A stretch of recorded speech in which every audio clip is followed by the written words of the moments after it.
Chicago. And I don't know how many of you out there are from Chicago, but this weather is so totally bipolar. I woke up this morning and said, oh gosh, the weather forgot to take its medication again. I didn't know if I was wearing a coat, boots, sandals. It was just a mess. But I said, okay, God must be up to something, because if I'm looking for boots in September and I really didn't get a summer, there is definitely something going on. But with that, I'm based here in Chicago, and I am a resident corpreneur. And I know some of you guys are like, what the heck is a corpreneur? And basically what it is I'm a corporate executive and an entrepreneur. I wear two hats. I wear a corporate controller hat by day, and by night I'm helping small businesses and entrepreneurs like yourself realize the profit and the revenue that you truly deserve. And a lot of people ask me, well, how do you do it? And I tell them, well, no sleep. I operate on small amounts of sleep. I have a 3-year-old and a husband, so they keep me going, and they're kind of like my energizing teal. So call me crazy, but it's definitely something I'm passionate about doing on both sides of the spectrum. And to answer anybody's question before they ask me, how do you do it? How do you do both? And how are you able to separate the two? And I tell people all the time that I have the best of both worlds, and I've been fortunate and blessed enough to be able to manage both. But I can say that I am a better employee because of my entrepreneurship and my passion for helping people and truly understanding what's needed, and I bring that to my office every day. And I'm a better entrepreneur because I have been so blessed with all of the proper training and tools and access and resources that I'm now able to bring to you. So I don't choose one or the other. I definitely do both. And I love doing both. And until I can't do one or the other, and I'm assuming that that's probably going to happen soon, that I'm going to continue to wear both and proudly do both. This whole numbers thing is not something I fell into. I've been a numbers girl for pretty much all my life. And so if you're on the screen, you'll see, now it won't share. There it is. If you're sharing the screen with me, you'll see a very old clipping from a local newspaper many years ago.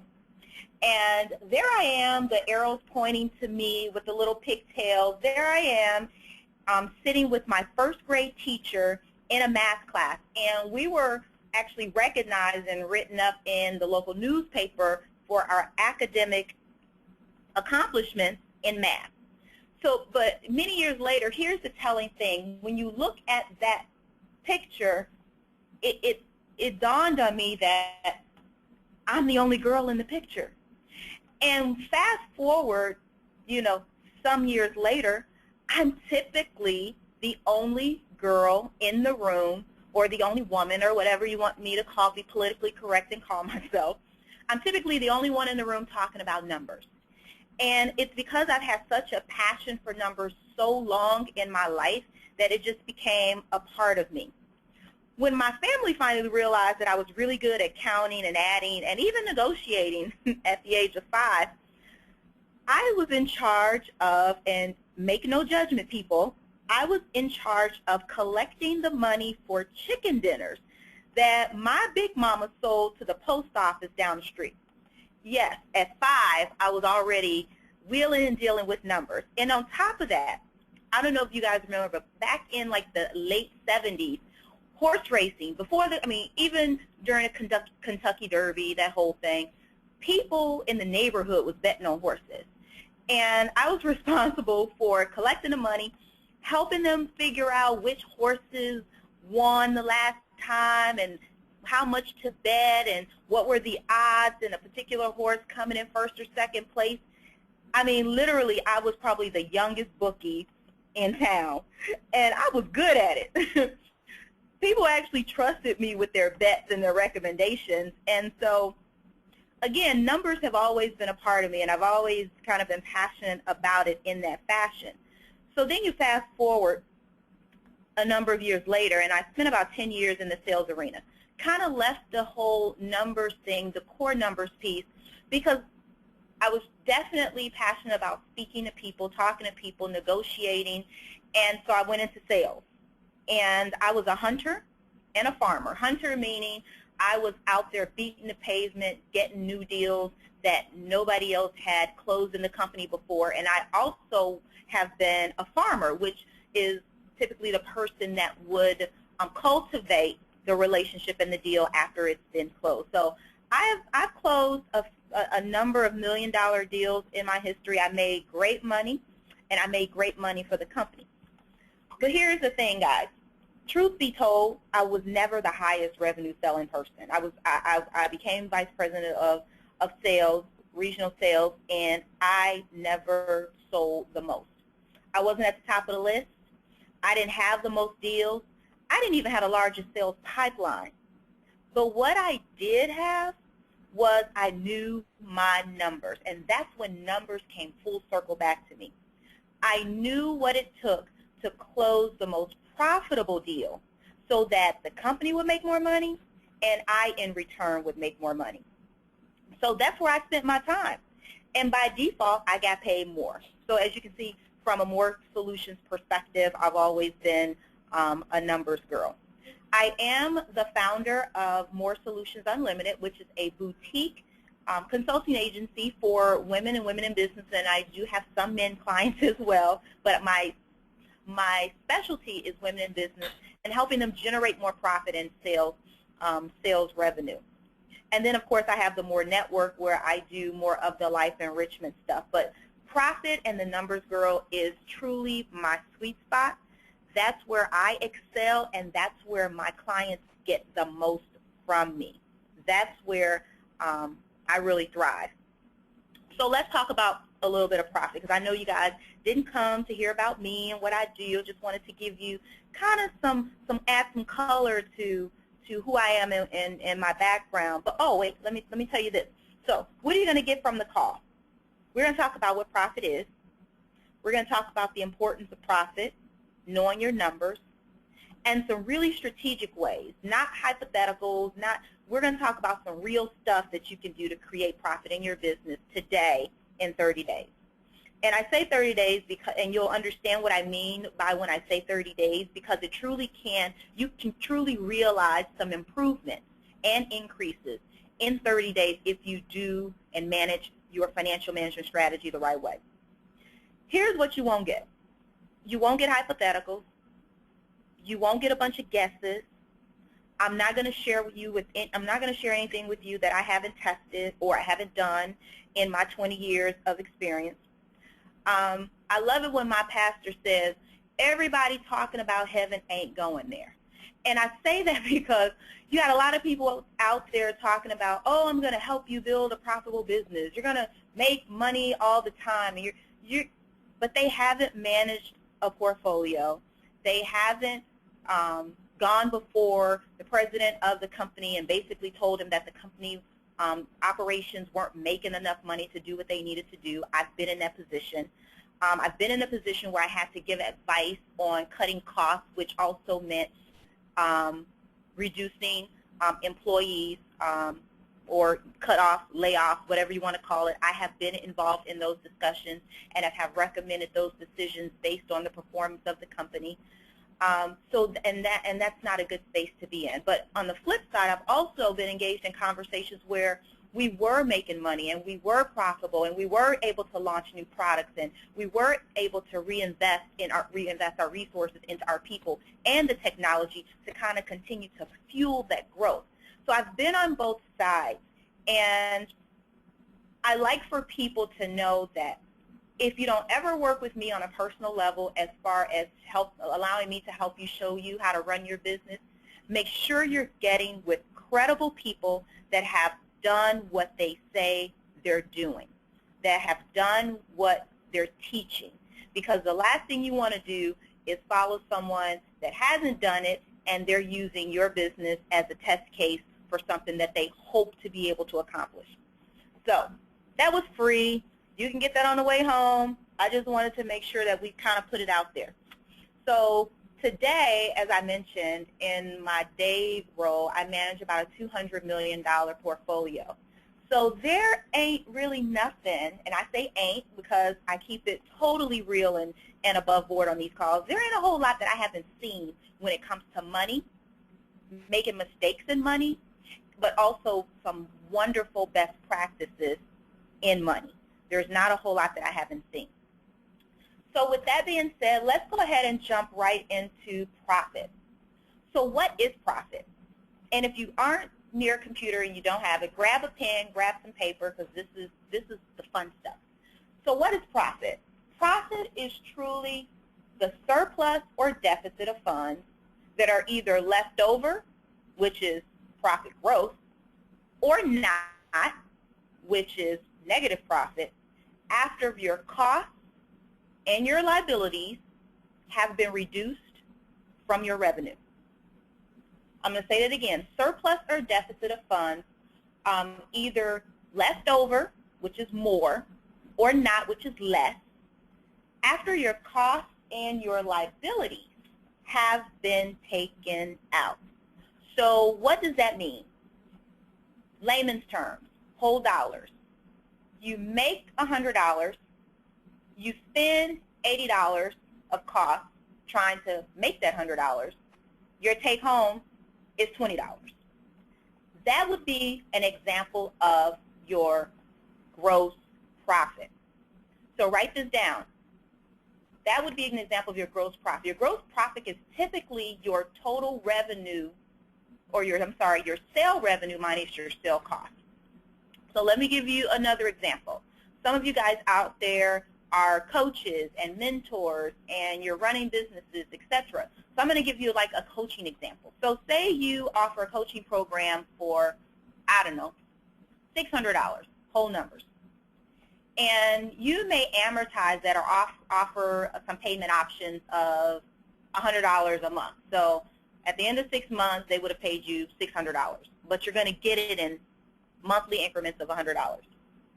But you have sales costs, and those sales costs are the cost that it took to get that coaching client, right? So a sales cost example would be marketing, printing. If you purchase a Facebook ad to boost your Facebook count, that would be considered a cost that you would take that out of. If you had to pay for, I don't know, some of your technology, that would be, no, probably not your technology, but more so your marketing, your printing costs, anything that's completely related to the sale or the driving of that particular client would be that. So if it was $100 a month, $600 for 6 months, and you spent $80 a month, again, same example, $20. And that is almost a real example because oftentimes we price, which is a whole other session that I will talk about later on in another course, but oftentimes we spend a lot more than we anticipate. We spend a lot more than we anticipate in order to get what we are looking to realize. And many times, I'm sorry guys, if there's someone on there, if you could put your phone on mute, that would be great. Oftentimes we don't anticipate some of those costs. Now your net profit, we talked about gross profit, that's sale revenue minus sale cost, gross profit. And then we got net profit. And that's the really good stuff, right? The net profit is when you have your total revenue, you might add some ancillary stuff in there. So you got your sales stuff, then they might buy an audio from you. Or you might throw in a free DVD that they got, I mean not free, but a DVD that they have to pay for. This is like all your total revenue. That's all the add-on, post-sale type activity that one $600 client may buy, because you always want to be upselling and things of that nature, and I'll talk about that in a few minutes. So that would be your total revenue. Then you would take out your sales costs, and then you take out your expenses. And your expenses and your SG&A would be your telephone and your rent and all that good stuff, that your travel, your gas, all of those things that help run the business, all of those are reduced from your gross profit down to your net profit. And more oftentimes than not, people get down to the net profit, and that's where they see the deficit. People kind of get the sales cost part of it. But when you start to acquire additional expenses, that should really be reduced from your gross profit to get down to your net profit. So that's kind of what profit is and the importance of understanding that. And we can talk about it a little bit more if you have any questions, but I wanted to make sure we were all at least really grounded on what profit looks like.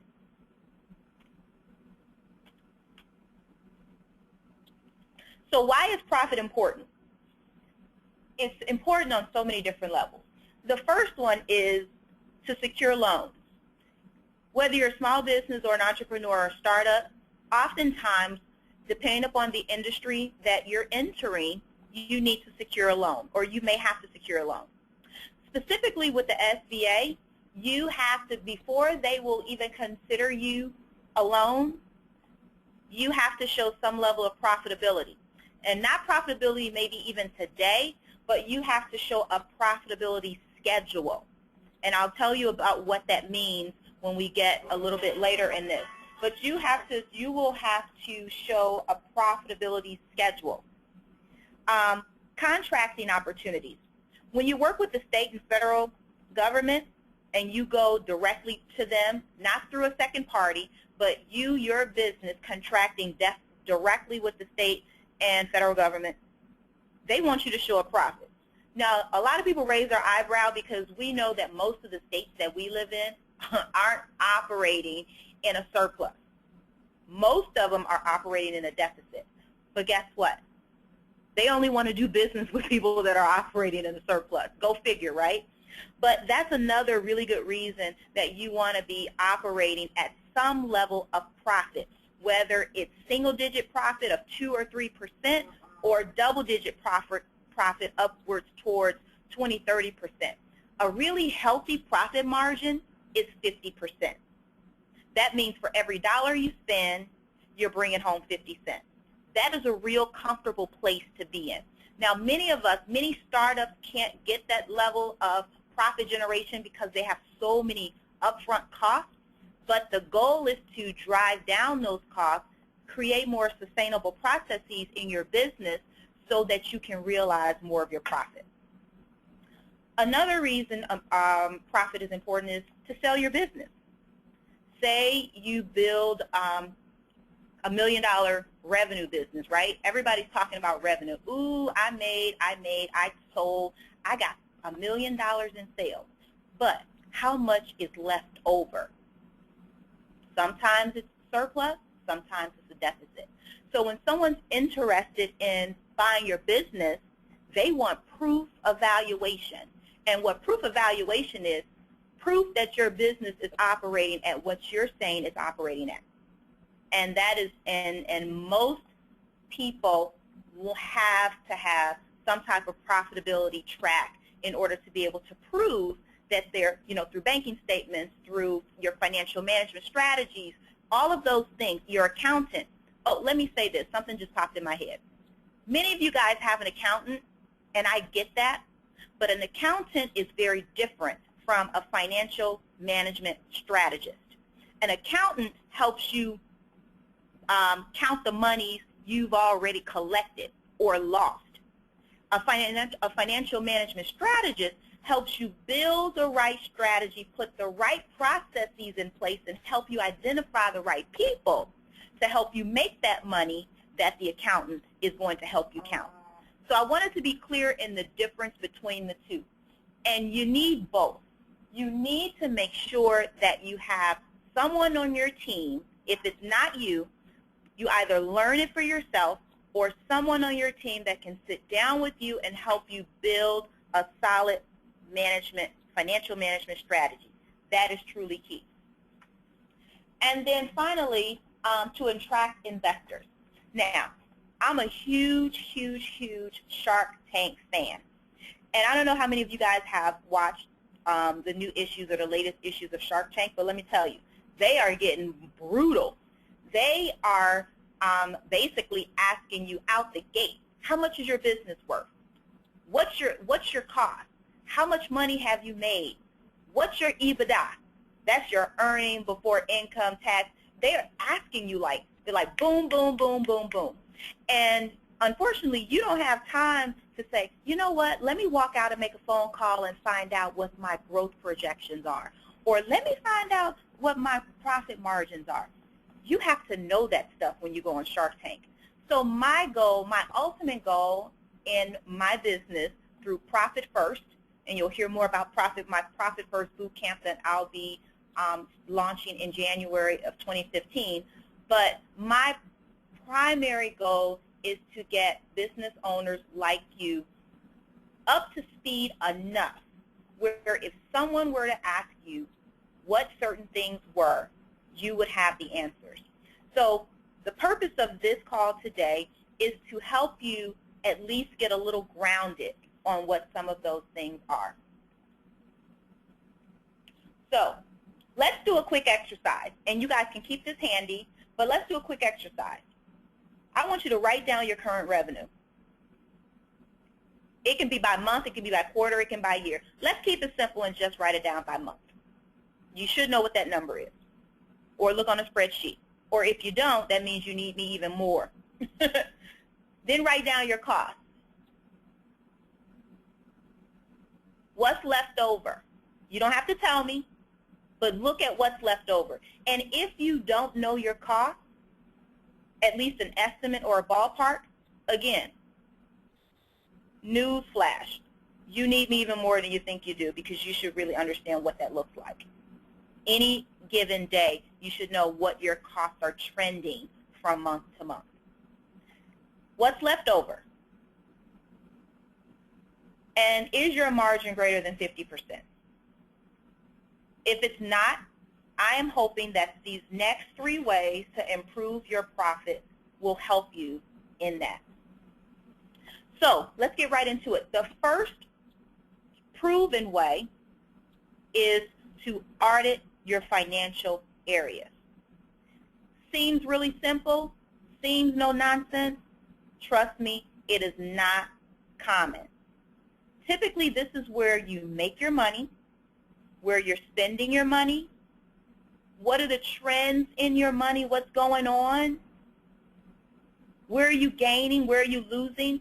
Again, I'm going to use the coaching piece because I have a lot of coaching clients or customer clients that are coaches. What areas of your business are making money versus not? Are your live programs making money versus your virtual programs? Are your online sales like DVDs and videos and downloads generating a greater profit than your other items? You want to really know what is the financial state of your business. Where are you spending your resources? If you have a virtual assistant, have you quantified her worth?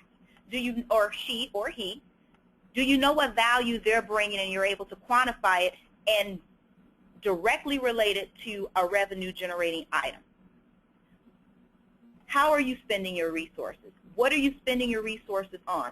You want to make sure that you're completing an audit of your financial areas every month. You know why? Because major corporations and companies do it every day.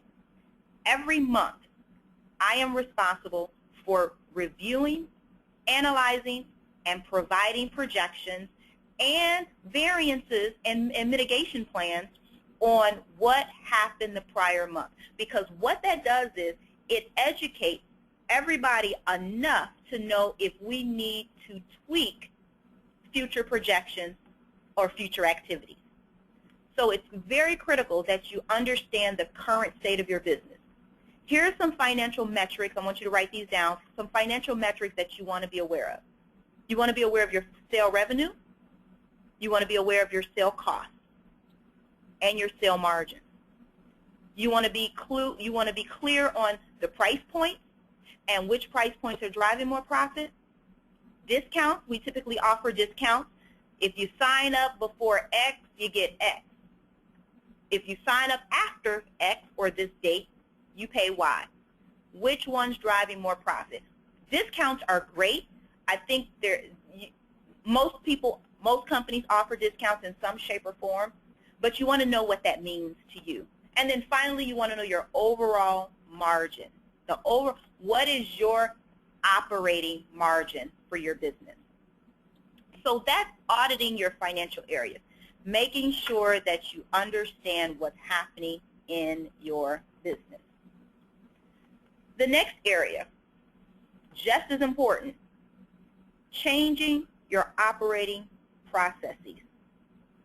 What does that mean? Figuring out, after you've audited your financial areas, you know now what's going on in your business, what are you going to change? What are you going to stop doing, and what are you going to start doing? What areas do you have an opportunity to create incremental revenue, and what areas are you going to have to cut back on? Are you going to have to sell more DVDs to cover that discount? Are you going to have to do more virtual meetings or online business versus live events because the venue costs too much? What are you going to change in your operating process to become more profitable? How are you going to increase your sales? That's the first question you ask. That's not the only way, but how are you going to increase your sales? The one that I love the most, and I want you to write this down, is cross-selling and upselling. Cross-selling and upselling. Cross-selling is partnering with other businesses and being able to offer their products and services at some type of spiff. Call it a spiff. When it can be a renewal, it can be a referral program, whatever you want to call it. You are offering another product and service in conjunction with what you offer, and every time that other person gets the sale, you get some money. People do it every day. The problem with small businesses and entrepreneurs is we have that all is mine mentality. Oh my gosh, I don't want to, if I give that person business, then that's going to take away business from me. We have to get out of that mindset, change that mindset. There are billions of people out here. Everybody needs what you have. There's something out there for everyone. You will attract, and that's a whole, I have that, I'm going to be talking about that in my live session in November. There are people you will automatically attract because of who you are and what you offer. You were made for what you do. You were made to operate in your purpose, in your business. That's why God gave you that. By you partnering with someone else and referring them business, it doesn't deplete who you are, it increases who you are. So make sure that you are looking for opportunities to cross-sell. Now, let's talk about upselling. I love upselling because it's almost like that last thing they get before they close out, right? It's like when you are in Target, and I use Target example all the time because I have a $100 minimum, and every time I go in there, I'm over the $100. And guess where my last $50 come from? The last 50 feet walk to the register. I think they do that strategically. So as I'm walking down the main aisle to the register, I've shopped the whole store. I'm walking down the main aisle about to check out, and I see, ooh, I need that. Ooh, my goodness, that wasn't on the list, but that's okay. It's only $3.99. You get up there and $3.99 times 10 is $39.99 plus tax. It's $43 and some cents. So that's how they get you. What you want to do is create upsell opportunities in your business. So when people come to you, they may say, ooh, I want to do a 1-hour coaching session, or I want to buy a 1-hour branding session with you. You're like, okay, great. But you work with them and say, but you know what? if you purchase 3 hours, this is what you get. Or, hey, that's great, do the 1 hour, but make sure you visit my website because I got a couple downloads. They're only $9.99. They're only $12.99.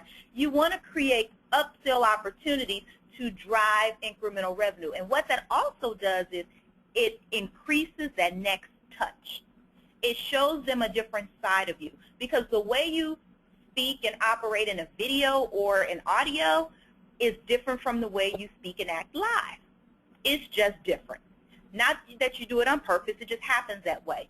So you allow people to see the different dimensions of who you are and what you have to offer through upsell services. And then you also want to develop that special offer, right? Love those special offers. If you sign up by this period, you're going to get this at no cost. Now, keep in mind, you're always thinking about how this is going to help you mitigate, improve, or change the auditing factor of your business. So even when you're going through the process of developing these things, cross-selling, upselling, developing, I call it the candy bar offer, the last thing I throw on the conveyor belt, when she swiped that last thing that I was supposed to buy, then I throw the last thing on the conveyor belt from the candy bar or the stick of gum or whatever it is. You want to make sure that you understand what you're giving up to get that. So the first thing we talked about is auditing your financial areas. The second is changing your operating processes. And then the third and most critical way, because I did promise you guys that we would be on for about 50 minutes because I want to make sure I leave some time at the end for questions.